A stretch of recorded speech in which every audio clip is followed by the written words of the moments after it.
Hay. Guys, ano kayang sira nito? Ha? Pag i-start mo yung kanyang ignition switch, ha? Okay. Yun lang ang maririnig mo. Ito lang ang ilaw.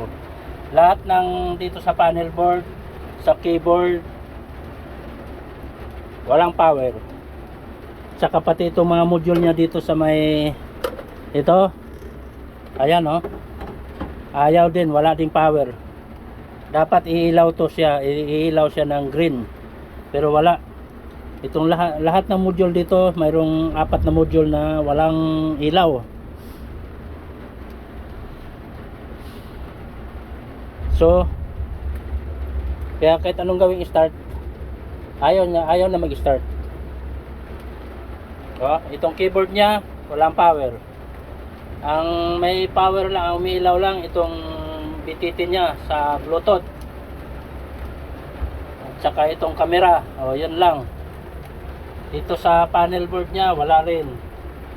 At saka yung dito sa module niya ng input-output ng A31, yun lang ang nagpa-function.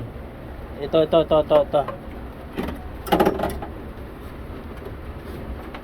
Ito isa ito. Ito gumagana to, may ilaw siya. Ito. Yung module A31. Pero ito lahat ng itong 4 dito, yung input output module walang power. Ayaw umilaw. Lahat itong 4 na ito.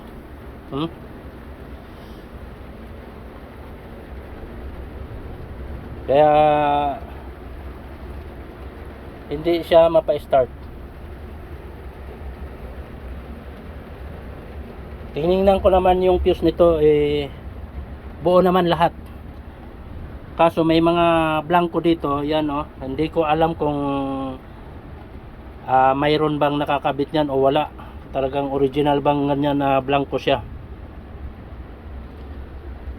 Kaya puzzle ito guys, kasi pinarking lang dito. Ang sabi ng chip dito, umaandar na to. Ang ginagawa nila, itong outrigger lang. Tapos nung papaandarin na nila, ayaw na umandar. Wala nang power dito lahat. Ito. Ayan, yung panel board. Tsaka itong keyboard niya. Ito yung ignition switch. I-off ko siya. Mamamatay itong sa BTT niya at saka sa camera. Yan. Pag i-on ko naman, gumagana itong dalawa. Pero yung sa keyboard saka sa panel board, wala. I-on ko Ayan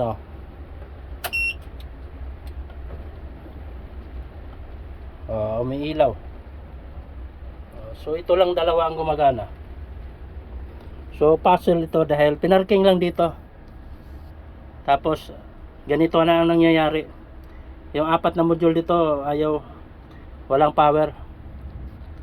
So it means hindi nag-switch on yung kanyang microprocessor nito, yung sa CPU niya.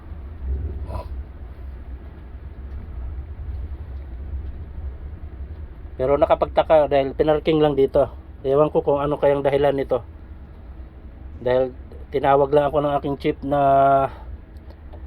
bakit ayaw nang umi-start at nawala ng power dito lahat. So manghula na naman tayo nito. Tiningnan ko na lahat dito sa diagram niya. Ito kompleto naman yung power dito, yung supply dito sa module. Ang problema, ayaw mag switch on. So sana may makatulong sa mga nakakaalam nito. Ano kayang dahilan bakit ayaw na mag power dito lahat sa keyboard niya at saka sa panel board. Ang mga fuse buo lahat. Kaya palaisipan kung anong nangyari nito. So dito na lang at malalaman ko na lang ito pag mapaandar ko na, magbibideo ako ulit. Okay, so thank you very much.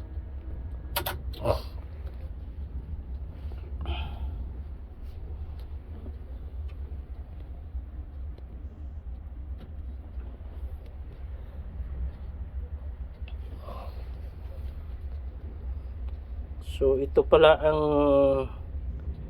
naging dahilan.